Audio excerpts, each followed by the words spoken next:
अभिप्राय केवल गीत गोविंद का नहीं है। भक्त जब अपने हृदय के भाव ठाकुर जी के सामने गाता है ना, ठाकुर जी को बहुत सुख मिलता है। जयदेव महाप्रभु ने गाया, ठाकुर जी को प्रिय लगा। हम लोग अपने भाव गाएं, ठाकुर जी को प्रिय लगेंगे। मैंने ठाकुर जी के जन्मोत्सव पर एक बधाई लिखी थी ठाकुर जी को सुनाने के लिए, और वो इतनी प्यारी बधाई है।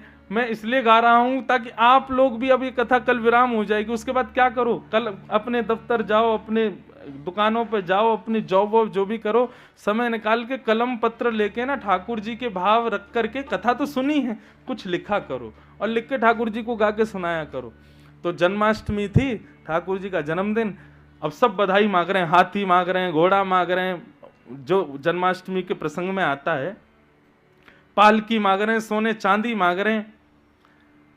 लेकिन दास के मन में एक भाव आया, मैं ठाकुर जी से सोना चांदी हीरे जवाहरात गाड़ी घोड़ा परिवार ये सब क्या मांगना, क्या मांगना है।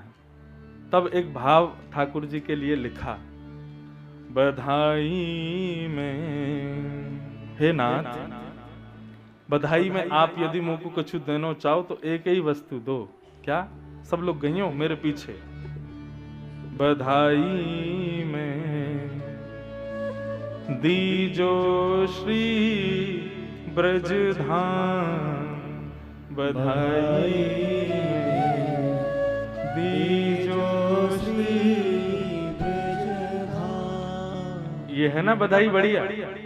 ठाकुर जी से हीरे जवाहरात मांगो, गाड़ी मांगो, घोड़ा मांगो, घर मांगो, इससे क्या फायदा। बोले हे नाथ, या बार तो भाटापारा में जन्म है गयो, छत्तीसगढ़ में जन्म है गयो, बंगाल में जन्म है गयो, महाराष्ट्र में जन्म है गयो। अब आपसे एक ही बधाई मांग रहे हैं, कहा कि हमें पुनर्जन्म दो, लेकिन कहाँ दो? श्रीधाम वृंदावन में दो। और वहां हम क्या बनना चाहते हैं? वन उपवन और मोर बानर में, बन उपवन और मोर बानर। अभी भी समय है, यदि ये तो मेरे हृदय का भाव है, मैंने गाया है, आपको लग रहा हो नहीं नहीं हमको तो मोर बानर बनना ही नहीं है, तो मत गाना आगे की पंक्ति। आपको लग रहा हो नहीं नहीं हमको ऐसा मोर बानर बन उपवन में कुछ नहीं चाहिए, लेकिन जिनको चाहिए वो गाओ, बन उपवन और मोर बानर में, बन उपवन और मोर बानर में, कहीं लिख लीजो मेरो नाम, कहीं लिख लीजो मेरो नाम, बधाई में दीजो श्री ब्रज धाम, बधाई में दीजो श्री ब्रज धाम। ऐसे भाव जब गाते हैं ना, मैं सच बताऊं, जब अपने ठाकुर जी के सन्मुख गाता हूं इस भाव को, जब जन्माष्टमी होती है या कोई भी उत्सव होता है ना, तो सबको तो मैं बधाई बांटता हूं, प्रसाद बांट दिए, थोड़े बहुत नोट बांट दिए, थोड़े बहुत कछु सामग्री बांट दी, अब मैं ही रह जाता हूँ, बांटने वाले को कौन दे। तो मैं अपने ठाकुर जी से मांगता हूँ, लाओ मोए बधाई दो। और बधाई में क्या चाहिए? बोले दीजो श्री ब्रज धाम, या ये ब्रजमंडल बार बार मिले, बेर बेर मिले, या वृंदावन की ही सीमा प्राप्त हो, हे नाथ ऐसी कृपा कर दियो। तो अपने भाव उद्गार ठाकुर जी के सामने गाया करो, ठाकुर जी को प्रिय लगते हैं। कुछ भी गाओ, कैसे भी गाओ, किसी को मत सुनाओ, क्योंकि दूसरे लोग रीझेंगे नहीं, वो जरूर रीझ जाएंगे, उनको जरूर अच्छा लगेगा। तो ठाकुर जी ने गिरिराज पर्वत धारण किए, 7 दिन 7 रात्रि तक ठाकुर जी ने गिरिराज पर्वत को धारण किया। 7 दिन बाद इंद्र को जब लगा कि ब्रजमंडल डूब गया होगा, तो कहा कि भैया अगर ब्रजमंडल डूब गया हो तो वर्षा बंद कर दो। सैनिकों ने आकर के बताया, बोले महाराज ब्रज में तो धूल उड़ रही है। बोले धूल उड़ रही है मतलब? बोले खुद ही देखो, जैसे ही ऊपर से इंद्र ने देखा सुदर्शन चक्र इतनी द्रुत गति से घूम रहे हैं, भगवान गिरिराज पर्वत धारण करके खड़े हैं, शेषनाग ने बाहर बांध बना दिया ताकि पानी भीतर ना आवे, और अगस्त मुनि बैठ करके पूरे जल का पान कर रहे हैं, आदि आदि ये सब व्यवस्थाएं ब्रजमंडल में हो गई। इंद्र बोला राम राम, अब तो मेरी वही गति होगी जो ब्रह्मा की हुई। ब्रह्मा को भगवान ने क्षमा नहीं किया, अब मुझे भी नहीं क्षमा करेंगे। तुरंत अपने सब सैनिकों को कहा जल्दी चलो जल्दी चलो। बोले कहां? बोले जाके प्रणाम करेंगे, क्षमा मांगो इनसे।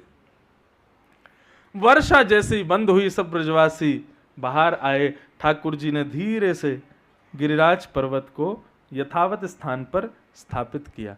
श्री कृष्णदास जी का एक पद है, यदि वो पद गाए बिना ठाकुर जी की गिरिराज लीला विराम होगी ना, तो मुझे अच्छा नहीं लगेगा, इसलिए ये पद तो मैं जरूर गाऊं। यह भी एक रास लीला है बंधुओं। देखो कितने सुंदर शब्दों में पिरोया है संपूर्ण गिरिराज लीला को। आप दर्शन करना, शब्द सुनिएगा। कान्हा कुंवर के कर पल्लव पर मानो गोवर्धन नृत्य करे। कान्हा कुंवर के कर पल्लव पर मानो गोवर्धन नृत्य करे। समझ में आ रहा है भाव? कृष्णदास जी ऐसा वर्णन कर, श्री नंददास जी का पद है। नंददास जी कह रहे हैं, बोले कान्हा कुंवर के कर पल्लव, कर माने हाथ, पल्लव यानी कि उंगलियों पर, मानो गोवर्धन नृत्य करे। श्री गिरिराज जी नृत्य कर रहे हैं और ठाकुर जी अपनी उंगली पर धारण करके बैठे हैं। ये स्थिति कब की है? बोले जब बहुत दिन तक वर्षा होती रही, ब्रजवासी थक गए, हार गए, कुछ सो गए, कुछ बैठे हैं, कुछ नीचे नजर करके बैठे हैं, लेकिन ठाकुर जी को सुस्ती नहीं आई है। ठाकुर जी तो गिरिराज जी के संग में आनंद कर रहे हैं, उनको रास लीला करा रहे हैं अपनी उंगलियों के ऊपर। तब नंददास जी लिखते हैं, कान्हा कुंवर के कर पल्लव पर मानो गोवर्धन नृत्य करे। कान्हा कुंवर, सब लोग गाओ। पल्लव पर मानो गोवर्धन नृत्य करे। ज्यों ज्यों तान उठत मुरली की, ज्यों ज्यों तान उठत मुरली की। मुझे वो दृश्य कभी कभी अनुभव होने लगता है। ठाकुर जी की उंगली पर गिरिराज जी नृत्य कर रहे हैं और उस नृत्य को देख करके ठाकुर जी के कमर में बंधी हुई बंशी अपने आप बजने लगती है, उसमें अपने आप स्वर प्रकट। अब कोई नृत्य करे तो स्वर भी होना चाहिए ना। अब देखना, इस पद में स्वर भी आएंगे, ताल भी आएंगे, मृदंग भी बजेंगे और प्रकाश भी होगा, सब कुछ होगा। तो जैसे ही बंशी बजने लगती है, ठाकुर जी उसको उठाते हैं। एक हाथ से तो गिरिराज जी उठा रखे हैं और दूसरे हाथ से ठाकुर जी बंशी भी बजा रहे हैं।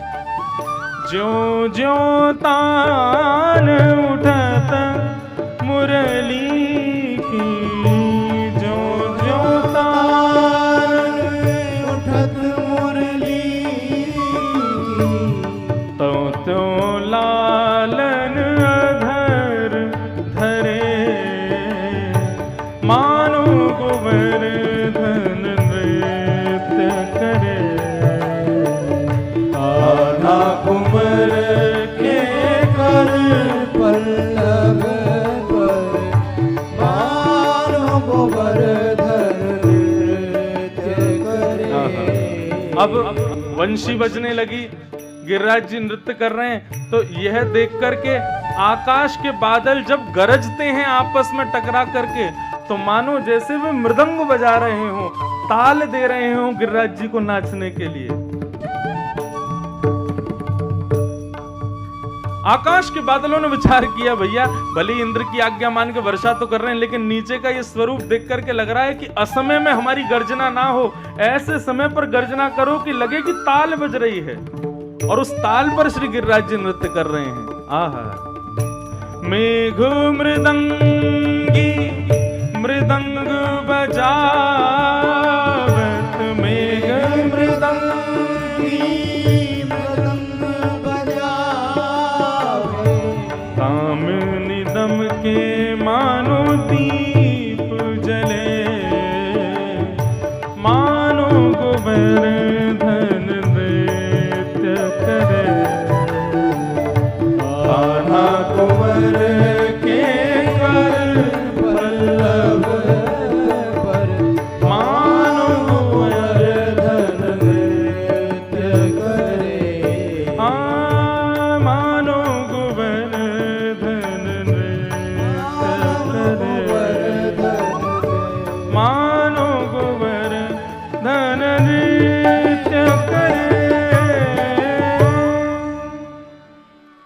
ठाकुर जी नृत्य करा रहे हैं श्री गोवर्धन नाथ को। और जैसे ही ये दृश्य ग्वाल वालों ने दिया तो ग्वाल वाल क्या कर रहे हैं, ग्वाल ताल देनी को गावे। जैसे ही देखा कि ठाकुर जी के कर पल्लव पर गिरिराज जी नाच रहे हैं तो ग्वाल वाल भी ताल दे दे करके, कान पे हाथ लगा लगा करके स्वर गा रहे हैं, गिरिराज जी को नृत्य करा रहे हैं। गायन के संग सुर जो भरे, आहा, पीछे कोरस कौन कर रहा है, बोले गैया कोरस कर रही है, वंशी के पीछे पीछे गा रही हैं, स्वर लगा रही हैं। कौन नाच रहे हैं, बोले गोवर्धन नाथ नाच रहे हैं। और यह दृश्य देख करके देत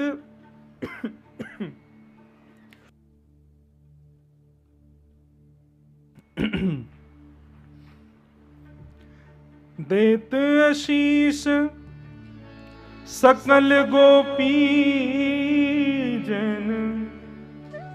ये दृश्य देख करके समस्त गोपी जन भुजा उठा करके ठाकुर जी को आशीर्वाद दे रहे हैं। बरखा को जल अमित झरे, मानो गोवर्धन नृत्य करे। अति अद्भुत अवसर गिरिधर को, नंददास के दुख हरे। मानो गोवर्धन नृत्य करे। ये अष्ट सखाओं के पद हैं बंधु। ठाकुर जी को ये इतने प्रिय हैं, इतने प्रिय हैं कि यदि आज भी कोई उनके सन्मुख बैठ के भाव से गाए ना, नाथ आज भी प्रसन्न हो जाते हैं। आज भी नाथ द्वार में उठेंगे तो अष्ट सखाओं के पद से, भोजन करेंगे तो अष्ट सखाओं के पद से, तैयार होंगे तो पद से, सोएंगे तो पद से। बिना पद के ठाकुर जी की कोई लीला नहीं होती नाथ द्वारा में, हमारे श्रीधाम वृंदावन में। ऐसे पदों की ये सेवा है, इसको नित्य गाया करो, अपने ठाकुर जी को सुनाया करो कुछ कुछ पद निकाल के। तो इस प्रकार ठाकुर जी ने गिरिराज जी को धारण किया और इंद्र के आगमन पर ठाकुर जी ने पुनः गिरिराज जी को यथावत स्थापित कर दिया। और ब्रजवासी सब घर को जाने लगे। भगवान एकांत में इंद्र के पास गए। इंद्र ने चरण में झुक करके भगवान की स्तुति गाई और भगवान से क्या कह रहे हैं, ठाकुर जी मुझे दंड दीजिए। पिता गुरुस्तम जगतामधीशो, दुरत्ययः काल उपात्त दंड। हिताय स्वेच्छा तनुभि समीहसे, मानं विधुन्वन् जगदीश मानिना। गुरु को चाहिए और पिता को चाहिए अपने शिष्य को, अपने पुत्र को ज्यादा लाड़ प्यार ना किया करे। यदि आप गुरु बन गए हो, यदि आप किसी के पिता हो, आप पुत्र या पुत्री आपके वश में हैं, तो आपको चाहिए कि उनको ज्यादा लाड़ प्यार ना किया करे। हाँ, क्योंकि हमारे शास्त्र आज्ञा करते हैं लालनाथ बहुबो दोषात। लाड़ करने से बहुत दोष आ जाते हैं बालकों में। और ताड़नाथ बहुबो गुणा, ताड़ना करने से खूब गुण आ जाते हैं बालकों में। इसलिए क्या करो, बोले तस्मात् पुत्रम च शिष्यम च, इसलिए पुत्र के प्रति शिष्य के प्रति ताड़ेत न तु लाड़ेत। ज्यादा लाड़ प्यार मत करो, बिगड़ जाएगा नहीं तो वो। और कब कब लाड़ करना चाहिए, कब कब उसको दुत्कारना चाहिए, ये भी लिखा है। बोले लालयत 5 वर्षाणी, केवल 5 वर्ष तक लाड़ करो। जैसे ही 5 साल का हो जाए फिर 10 वर्षानी ताड़यत, और प्राप्ति तु 16 वर्षे पुत्रम मित्र वदाचरेत। सबसे बढ़िया समय है बालकों को सुधारने का 6 वर्ष की आयु से लेकर के 16 वर्ष की आयु तक। इसमें आप जैसा मोल्ड कर दोगे बच्चों को वैसे हो जाएंगे। और यदि इसमें आपने उन पर ध्यान नहीं दिया तो फिर सीताराम है उसके, भूल जाओ, कुछ नहीं हो पाएगा फिर। भगवान भरोसे है, राम भरोसे छोड़ देना फिर। लेकिन माता पिता को चाहिए कि एक वो चौपाई आती है ना, ढोल गंवार शूद्र पशु नारी सकल ताड़ना, सबको याद है क्योंकि बहुत विवादित चौपाई है ना। महाराज जी नारी को ताड़ना के लिए कैसे कह दिया? ये मारने के लिए कह रहे हैं। ताड़ना का मतलब मारना नहीं होता है। ताड़ना का मतलब, अरे भाई मैंने जा रहा हूं, तू या को ताड़ तो रही हो। ताड़ने का मतलब देखना भी होता है, ताड़ने का मतलब ध्यान रखना भी होता है, ताड़ने के मतलब अलग अलग होते हैं सब जगह पर। इस चौपाई में जितनी वस्तु हैं सबके प्रति ताड़ना का अर्थ गोस्वामी जी ने अलग अलग किया है। ढोल को ताड़ने का मतलब वहां मारना बताया। गंवार शब्द का मतलब होता है जो अविवेकी है, जो अज्ञानी है, जो अबोध है। और अबोध जो होता है वो बालक भी होता है। बालक को आप 100 रुपया का नोट दो, क्या करेगा? फाड़ देगा। क्यों? अभी जानता नहीं, अबोध है। लेकिन उस अबोध की खड़ी भाषा बोल देते हम, क्या? गंवार। अभी जानता नहीं है, इतना जानकार नहीं है। तो उस बालक के लिए क्या आता है? ताड़ना। मतलब उस पर ध्यान रखो, अमूल्य वस्तुओं को फाड़ना दे, गिरना दे, तोड़ना दे। तो ढोल के लिए पीटना ताड़ना है। गंवार यानी कि छोटे बच्चे या फिर अबोध अविवेकी लोगों के लिए देखना, उनका ध्यान रखना ताड़ना है। शूद्रों के प्रति यह भाव रखा है कि भाई ब्राह्मण को ही सब कुछ, वैश्यों को ही सब कुछ, क्षत्रियों को ही सब कुछ। ये चौथे वालों को भूल मत जाना, इन पर भी दृष्टि रखना, इनको भी इनका योग्य बल प्रदान करना, वहां पर देखना ताड़ना है। ढोल, गंवार, शूद्र, फिर पशु। पशु को ताड़ना का अर्थ बताया। बोले भैया खेत क्यारी करोगे तो उसमें दुनिया भर के जीव जंतु घुस जाएंगे, इसलिए ताड़ते रहना। इसलिए ताड़ना वहां पर क्या है? वहां पर भी ध्यान रखना, उनको ताड़ना। यदि वो आ जाए तो फिर उनको मार पीट के भगा देना वहां से।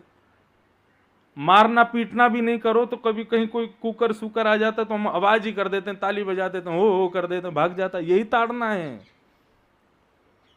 और नारी अंतिम और सबसे विवादित, जिसने इस पंक्ति को कर दिया, महाराज नारियों के लिए ताड़ना।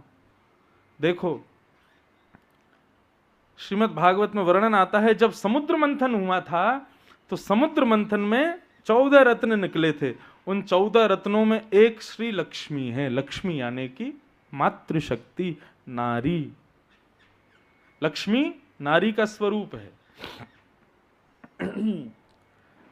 तो ऐसी लक्ष्मी जो अमूल्य है, लक्ष्मी यानी कि वो रत्न है। 14 रत्न निकले हैं ना समुद्र मंथन में से, और रत्न का ध्यान रखना पड़ता है, नहीं तो चोरी होने का भय होता है।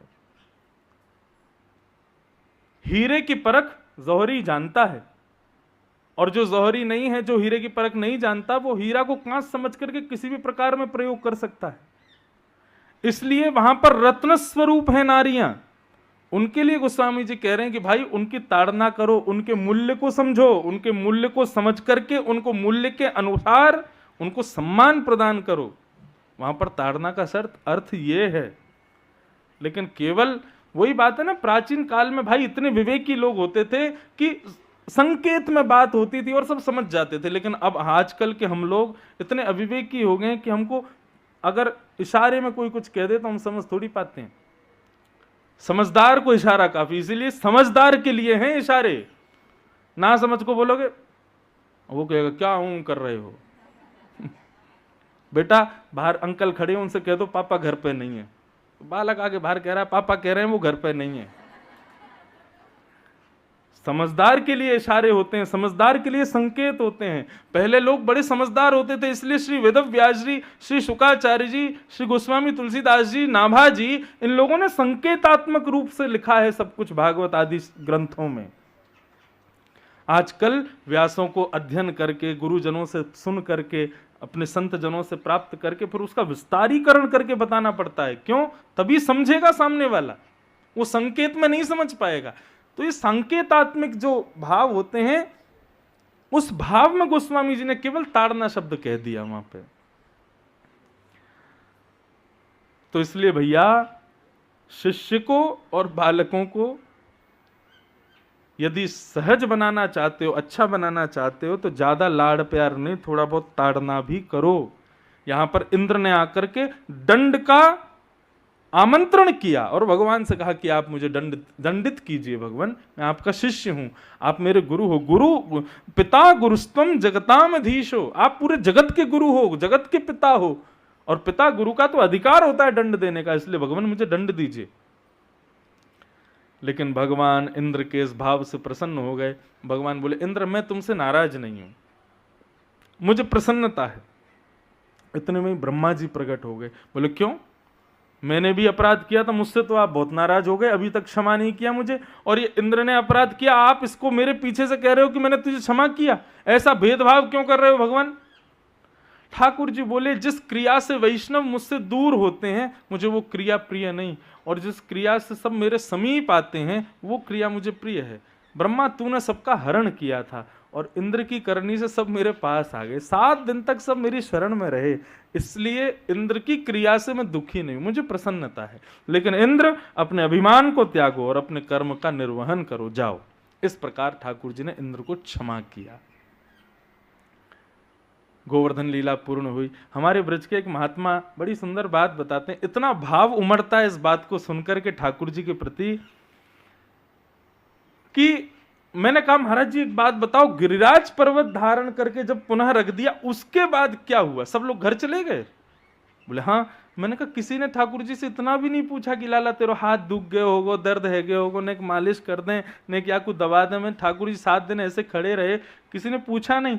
तब महात्मा के नेत्र सजल हो गए और बोले लाला एक प्रसंग सुनाऊं? मैंने कहा सुनाओ।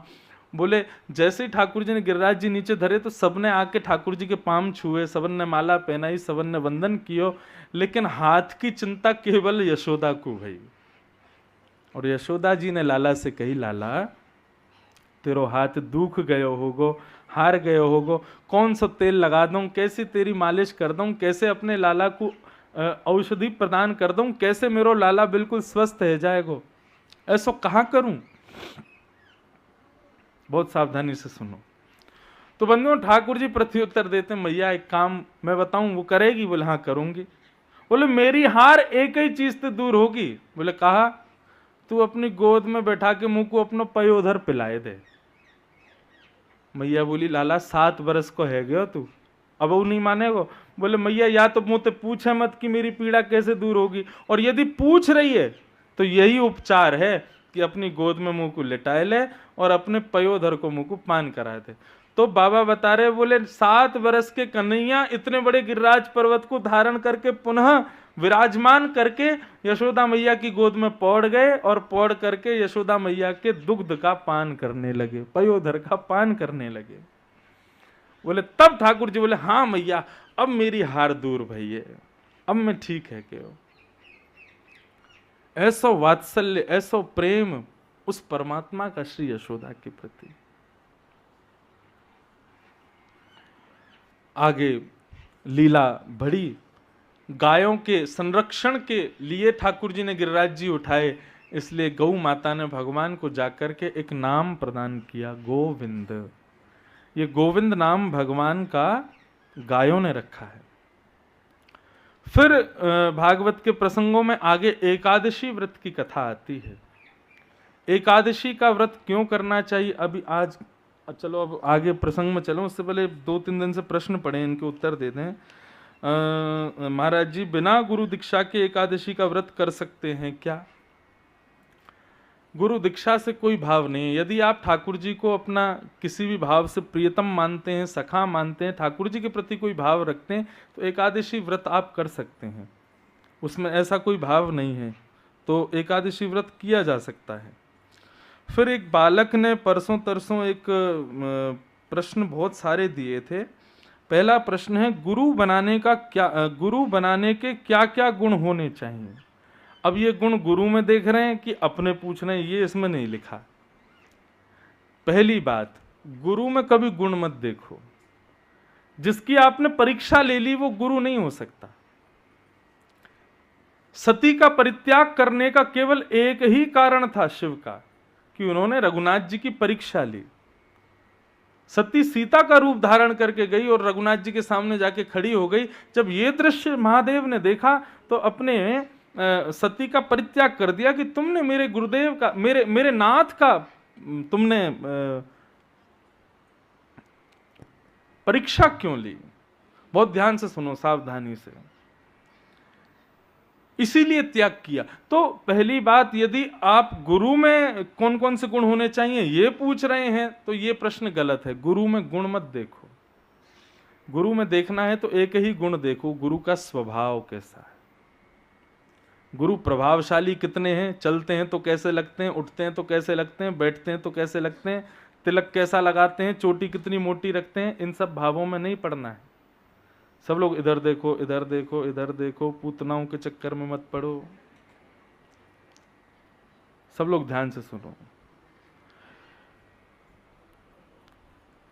अगर आप पूछ रहे हैं कि हमारा शिष्यत्व कैसा होना चाहिए, हमारे भीतर क्या क्या गुण होने चाहिए, तो गुरु बनाने के मैंने एक बार लिखे थे गुरु पूर्णिमा की कथा में, शिष्य के शिष्यत्व में कुछ गुण होने चाहिए और उन गुणों के प्रभाव से शिष्य अपने गुरु को चुन सकता है। अच्छा, एक बात यह है कि गुरु चुना नहीं जाता, गुरु अपने आप मिल जाते। जैसे माता पिता बनाए नहीं जाते, अपने आप प्राप्त होते हैं ठाकुर जी की कृपा से, ऐसे ही गुरु भी ठाकुर जी की कृपा से प्राप्त होता है, गुरु बनाया नहीं जाता है। तो मैंने 5 गुण एक जगह लिखे हैं कि शिष्य के शिष्यत्व में कौन कौन से भाव होने चाहिए, और वो 5 गुण यदि शिष्य अपने भीतर ले आवे तो उसका शिष्यत्व हो जाएगा। सबसे पहला, गुरु के प्रति विश्वास।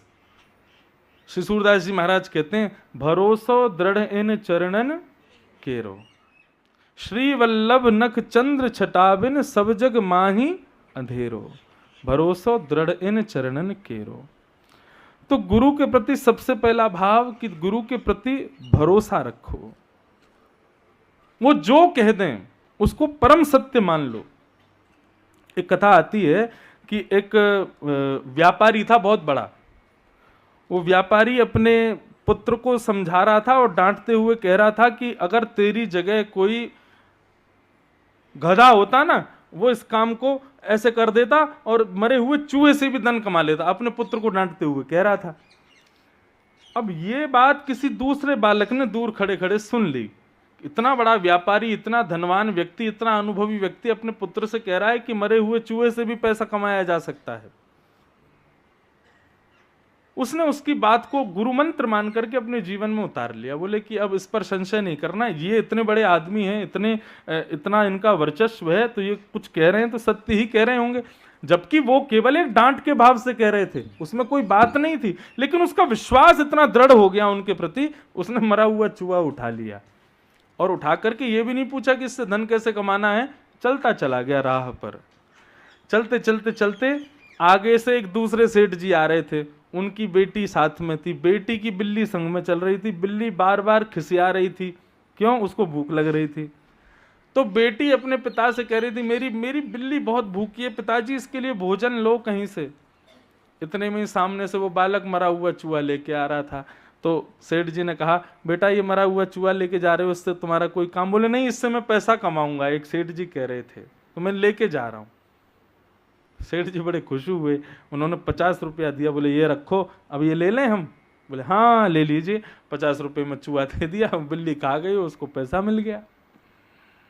कथा फिर आगे बहुत लंबी है कि फिर उसने 50 रुपये से कुछ खरीदा, फिर और बड़ा बना और बड़ा बना।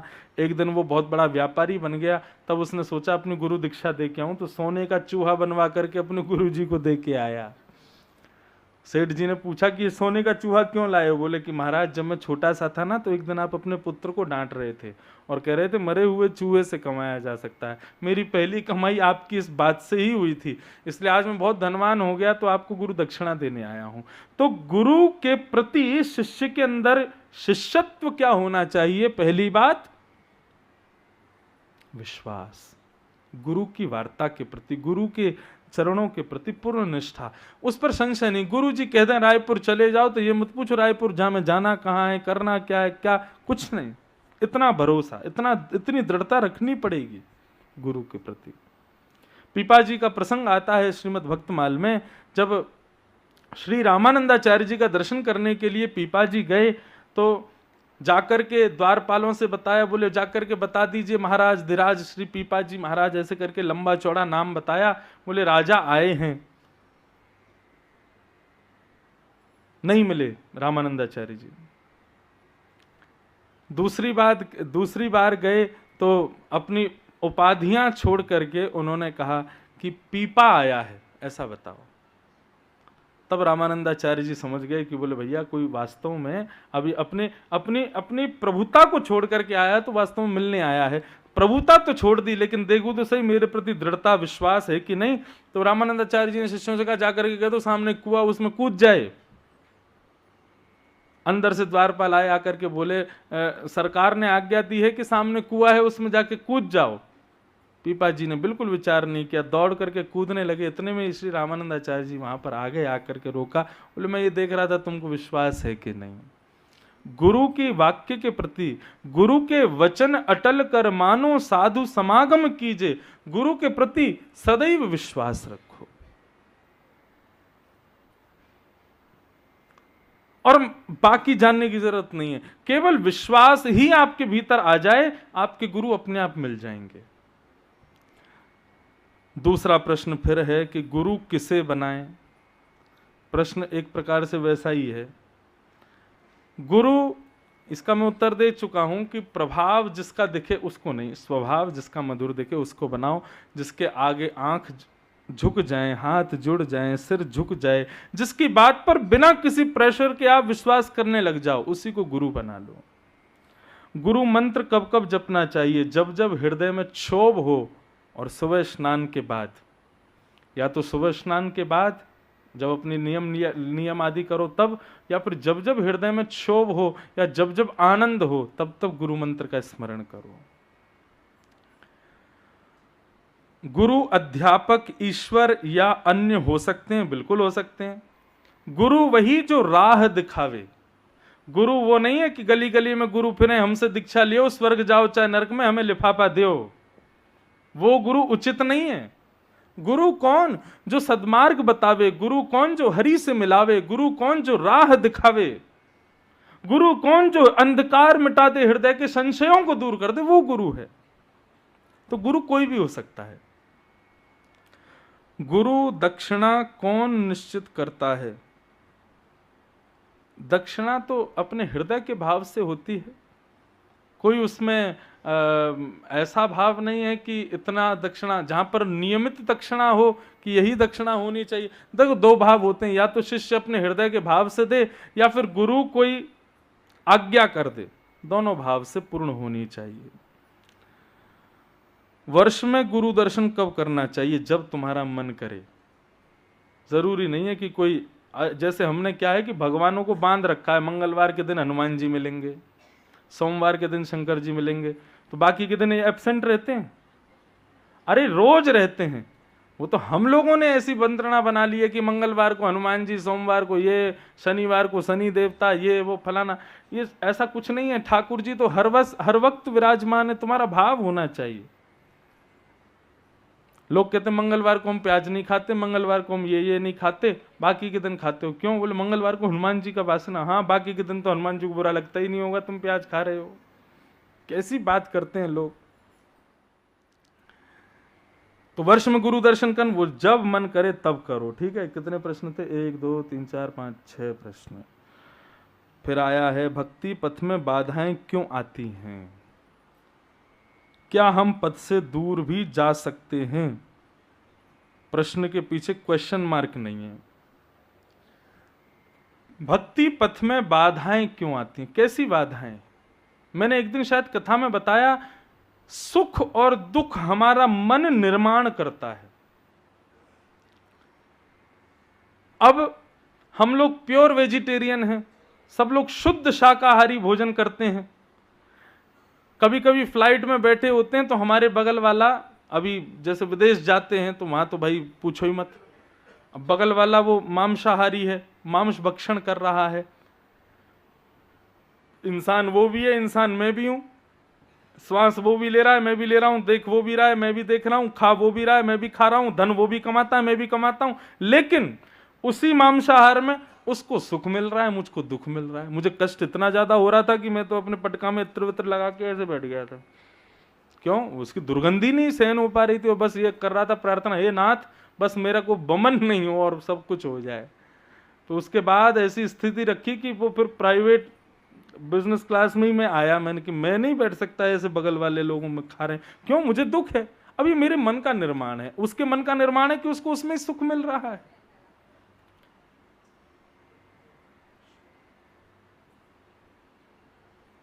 तो बाधा कब लगती हैं? अब ऐसे तो मीराबाई के घर वाले पीछे पड़े थे महाराज, उनका सब पूरा खानदान उनके पीछे पड़ा रहता था, लेकिन मीराबाई को फिर भी वो कष्ट जैसा अनुभव नहीं होता था, क्योंकि मीराबाई ने उसको कष्ट माना ही नहीं।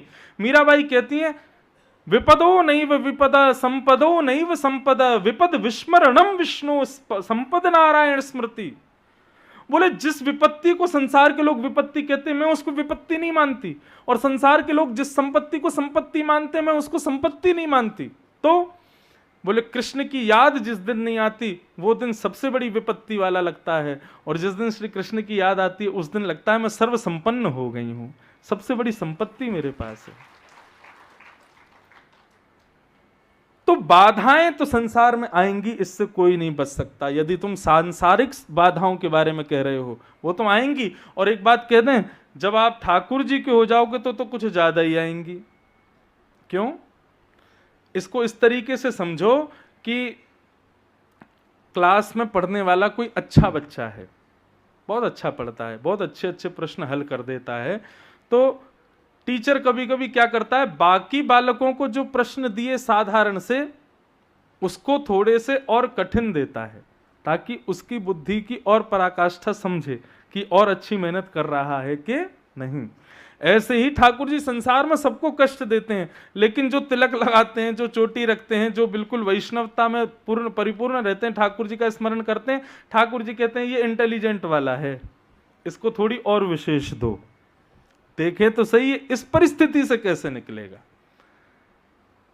इसलिए बाधाएं आती हैं, वो बाधाएं नहीं हैं, जीवन परीक्षा के जैसा है, इसको हल करने के लिए हम आप सब आए हैं। बस ये है कि वैष्णवों की ज्यादा इसलिए होती है क्योंकि ठाकुर जी के वो अति प्रिय हैं, और अति प्रिय की परीक्षा के लिए वो ऐसा करते हैं। तो ये सारे प्रश्न हो गए। अब आते हैं एकादशी व्रत की महिमा। तो एकादशी व्रत बंधुओं, एकादशी के दिन अन्न में पाप का निवास होता है। पाप ने जाकर के ठाकुर जी से प्रार्थना की कि आपने सब पर कृपा कर रखी है, लेकिन आप जो है मुझे कहीं भी व्याप्त नहीं होने देते हो, मुझे भी तो ऐसा कोई योग दो कि मैं भी प्रचलित हूं। सब जगह पुण्य ही पुण्य रहेगा, सब जगह सुख ही सुख रहेगा, तो फिर पाप दुख आदि दारिद्र्य ये सब कहां जाएंगे? सब नष्ट हो जाएंगे। संसार कैसे चलेगा? संसार को चलाने में बहुत बड़ा योगदान है पाप का, दारिद्र्य का, दुख का।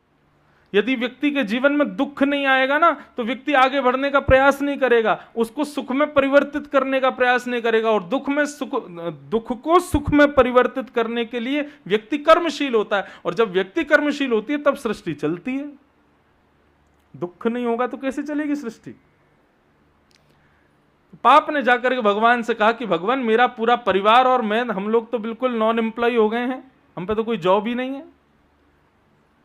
भगवान बोले क्यों? बोले सब पुण्य करते हैं, सब यज्ञ करते हैं, सब अनुष्ठान करते हैं, सब सुखी रहते हैं, दुखी कौन होगा? और दुखी संसार में कोई नहीं होगा तो संसार कैसे चलेगा? भगवान बोले बात तो भाई तुम्हारी सही है, तो इसलिए क्या करें? बोले ऐसा कोई एक नियम बना दीजिए कि मैं भी लोगों को लगा करूं थोड़ा बहुत, ताकि लोगों से थोड़े बहुत तो ऐसे क्रिया हो जिससे उनके जीवन में दुख आवे, और दुख आवे तो वो कर्मशील बने। तब भगवान ने कहा ठीक है, तो एक दिन पूरा तुमको देंगे। क्या? एकादशी के दिन अन्न में तुम निवास करना। अन्न के बिना मानव रहेगा नहीं, तुमको खाएगा तो जीवन में किसी ना किसी रूप में दुख दारिद्र आदि कष्ट उसके जीवन में आएंगे, और जब आएंगे तो कर्मशील तो होगा। लेकिन जो मुझे भजने वाले वैष्णव जन हैं उनसे तो दुख में दूर रखता हूं, मैं तापत्रय विनाशाय हूं, मैं सब प्रकार के दुखों को दूर कर देता हूं अपने वैष्णवों के। इसलिए जो वैष्णव होंगे वो एकादशी का व्रत रखेंगे, उस दिन अन्न ही नहीं खाएंगे। लेकिन सबको ये बात नहीं पता होगी, और कई लोग व्रत में रत ना हो पाने के कारण केवल अपनी जिह्वा के प्रलोभन में एकादशी के दिन भी अन्न खाएंगे, तो पाप उनको लगेगा। इसलिए एकादशी के दिन पाप का निवास होता है अन्न में, इसलिए एकादशी के दिन अन्न नहीं खाना चाहिए। यह तो रहा एक भाव। ऐसे अनेक भाव हैं एकादशी के, परंतु मेरे हृदय का भाव कहता है कि एकादशी व्रत हम सब वैष्णवों की, हम सब भक्तों की करवा चौथ है। जैसे अपने पति की लंबी आयु के लिए हम लोग व्रत करते हैं और अपने पति की लंबी आयु की प्रार्थना करते हैं। आपको पता है व्रत का नियम क्या होता है? व्रत का भाव केवल इतना समझो कि हमारी आयु, हमारी जिंदगी अन्न पर निर्भर होती है। हम जितना अन्न खाते हैं उतनी हमारी आयु कम होती चली जाती है। मानो भगवान ने मुझको पृथ्वी पर भेजा तो ब्रह्मा जी ने कहा, हाँ भाई, जिस दिन ये 300 बोरी अन्न की खा लेगा उस दिन इसकी मृत्यु। अब मैं चाहे भाटापारा में खाऊं, रायपुर में खाऊं, छत्तीसगढ़ के कोनों में खाऊं, बंबई, दिल्ली, कलकत्ता, कहीं भी खाऊं, मैं जब जब रोटी खाऊंगा, जब जब अन्न पाऊंगा, तब तक मेरा वो भाव कम होता जाएगा। चित्रकेतु गिनती करता जाएगा, हाँ इतनी और रह गई, इतनी और रह गई, इतनी। इसीलिए कहते हैं दाने दाने पे लिखा है। हाँ, क्यों लिखा है? क्योंकि ब्रह्मा जी ने लिख के ही भेजा, उससे एक ज्यादा एक कम खाएगा ही नहीं, वो जितनी है उतनी ही खाएगा। लेकिन व्यक्ति जब व्रत करता है और अन्न नहीं खाता तो चित्रकेतु के पास में नोटिफिकेशन पहुंच जाता है, क्या कि आज फलाने फलाने नाम के व्यक्ति ने रोटी नहीं खाई है, सुबह से अन्न ही नहीं खाया है। तो अन्न ना खाने का, उस दिन का पूरा अन्न ना खाने पर हमारी एक दिन की आयु बच गई, वो एक दिन की आयु हमको मिल जाती है। तो एक दिन व्रत करने से हमारी एक दिन आयु लंबी होती है। व्रत से केवल इतना प्रभाव होता है। करवा चौथ के दिन माताएं कुछ नहीं खाती, रात को पति को देख के पानी पी लेती हैं, सोचती हैं बहुत लंबी आयु होगी ना, एक ही दिन की बढ़ती है बस। ऐसे ही जीवन में सबसे बहुमूल्य है हमारा जीवन, हमारा प्रत्येक दिन। और अपने ठाकुर जी को, अपने प्रियतम को अपनी बहुमूल्य वस्तु देनी चाहिए। इसलिए वैष्णवजन एकादशी के दिन व्रत करके अपने बहुमूल्य जीवन के एक दिन को अपने ठाकुर जी को प्रस्तुत कर देते हैं, प्रदान कर देते हैं। इसलिए एकादशी का व्रत है।